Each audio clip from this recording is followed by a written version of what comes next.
Hey friends, how's it going? Welcome back to my channel. So today I needed to get some hiking in before the summer ends, so you're getting an intro in the mountains. So today I'm going to be sharing with you the Fall 2025 collection from Orly. This collection was sent to me, compliments of Orly.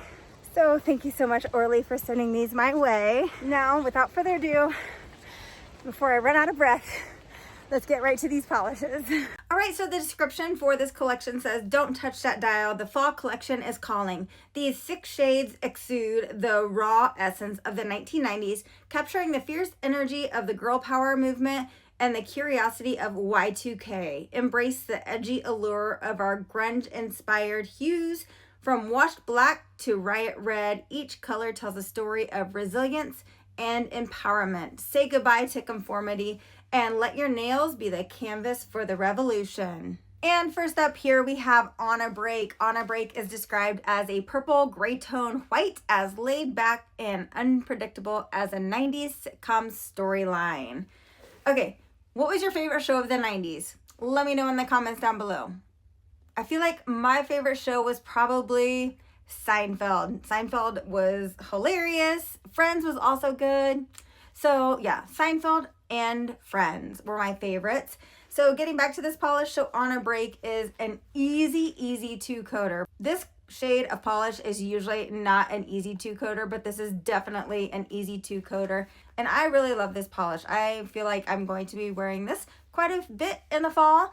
Here you can see how the polish looks under studio lighting. And getting right into comparisons. Here we have OPI Alpine Snow. I wanted to pull out a white so you can see how that looks next to On a Break. Then Zoya Kaylee is more purpley gray. And then Orly Stratosphere is quite a bit brighter. Then next up here we have OPI Hue is the artist, is more pink. Essie Stretch Your Wings is more white. And then OPI As Real As It Gets is probably the closest, but it's a little bit lighter. Okay, and next up, this is my favorite from this collection. This is Totally Clueless, described as a pink lavender cream that is a perfect blend of playful and pastel. And this polish has an amazing formula. All of these have an amazing formula. They all apply so nicely, and all of them have an amazing brush. You guys know I had issues with Orly maybe 3 or 4 years ago having wonky brushes, but the brushes on these are all amazing, and I'm just a total fan. Here you can see how the polish looks under studio lighting. And then getting into comparisons, here we have Orly Province at Dusk was more purple. I had a lot of issues. I thought I had a dupe to this polish for sure, but it was really hard to find a polish that was a dupe here. Next up we have Essie Expressi Throw It On, had more gray undertones. And then Essie Note to Elf was brighter and a little bit more pink. Next up here we have Essie Breathe In Breathe Out was way off. OPI Purple Palazzo Pants was probably honestly the closest, but it was a bit brighter and more purple.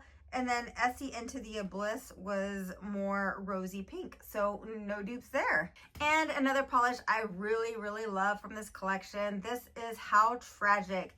The description for this says this is an iris purple cream, and it's the perfect balance of edgy and elegant, a tribute to the dramatic yet empowering style of 90s grunge queens.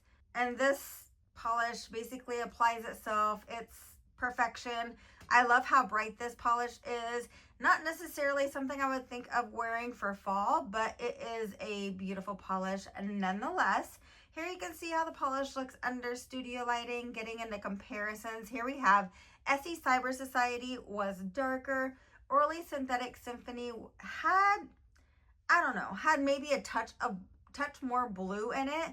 And then Orly Crash the Party was not even close. Next up we have Essie Tangoed in Love was a different shade of purple. Essie Shades On, it was a little bit more muted. And then Essie Plug In was a different shade of purple. And next up we have Spice Up Your Life, and this is Fall in a Bottle. This is described as a rust orange cream that radiates confidence and energy like the unforgettable vibes of the 90s era. And look at that. I don't even have any more room to talk. This polish is an easy 1-coater. It's absolutely gorgeous. Here you can see how the polish looks under studio lighting, and I love this one. And then on to comparisons, here we have OPI My Italian is a little rusty, is a bit darker and has more red in it. Essie Plain Koi, same thing. And then Olive Ave Copper has a touch more red in it. Next up we have Zoya Corey, was a little bit lighter. Essie Gel Couture Fab Florals was darker, and then Essie Yes I Canyon was brighter. Okay, and this next polish threw me off a little bit. I didn't read the description before I started doing comparisons, and I thought this was more of just a dark green, but the description for this one does say channel your inner rebel with this washed black cream exuding the raw, gritty allure of 90s grunge. And this one, another one that has a great formula. It's pretty sheer on that first coat, but it does build up very nicely on that second coat, and it really does. It's basically a black polish that's going to look a little bit lighter depending upon the lighting. Here you can see in the studio lighting, it does lean a little bit green, but it's also a little bit gray, and it's also a little bit black. So here you can see the comparisons. We have Essie Gel Couture Autumn Allure was more green. Essie Stylenomics, this is the polish I first thought of when I swatched Grunge Glam. And Stylenomics is actually a little bit darker. And then Essie Power Clutch is more green. Here we have Orly Breathables. Look at the time. That was more green, as was Orly Regal Pine and Olive Ave Lantern. And then here I pulled out some darker colors. So Orly Back for S'more is darker. Essie Climbing High is pretty similar. And then Essie On Mute is more of a gray.